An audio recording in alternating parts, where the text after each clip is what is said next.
बिहार चुनाव के मुहाने पर खड़ा है और इसीलिए हम आपके सामने बिहार से जुड़े सबसे बड़े चेहरे लेकर आ रहे हैं। शंभवी जी आपको फ्रेम में दिखाई दे रही होंगी। थैंक यू सो मच हमें ज्वाइन करने के लिए। और 18 लोकसभा की यंगेस्ट एमपी और तेज तर्रार तरीके से अपनी बात को रखने वाली। जब से आई है मैंने यही कहा कि फायर ब्रांड नेता है, फायर ब्रांड इतनी बार बोल दिया ना आपने कि अब मुझे खुद में प्रेशर फील हो रहा है मेरे को और मुझे खुद में फील होने लगा है। और शंभवी जी क्या स्थिति है अभी बिहार की? आप लोग चुनाव को लेकर कितने रेडी है? हम लोग पूरी तरीके से रेडी हैं। हमसे ज़्यादा हमको लगता है नेताओं से ज़्यादा जनता तैयार है अब वापस से एनडीए की सरकार को जिताने के लिए। और 2025 से ज़्यादा सीट हम लोग जीतने वाले हैं।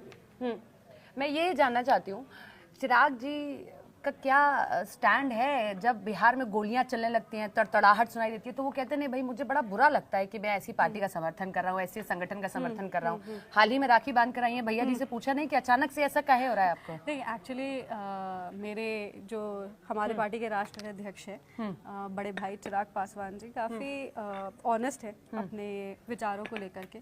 और हमेशा अपने विचार को प्रखरता से, हम लोग पहली बार ये नहीं हुआ है, पहले भी जब आप देखेंगे लैटरल एंट्री की बात हो या कास्ट सेंसस की बात हो या क्रीमी लेयर की बात हो, तो वो हमेशा वो किसी भी गठबंधन में रहें या वो किसी भी सरकार के साथ रहे या विपक्ष में रहे, अपनी बात को हमेशा प्रखरता से निडरता से अपनी पार्टी पे सवाल खड़े कर रहे हैं तो लोग पूछ रहे हैं कि चुनावों से पहले ऐसे सवाल खड़े करना मतलब होता है हृदय परिवर्तन हो जाना। नहीं, ऐसा कुछ नहीं है, कोई हृदय परिवर्तन नहीं है। उन्होंने बहुत सफाई से कहा है कि मुख्यमंत्री की सीट की कोई वैकेंसी नहीं है, हम लोग एनडीए के साथ हैं और एनडीए को मजबूती से आगे लेके जाना चाहते हैं।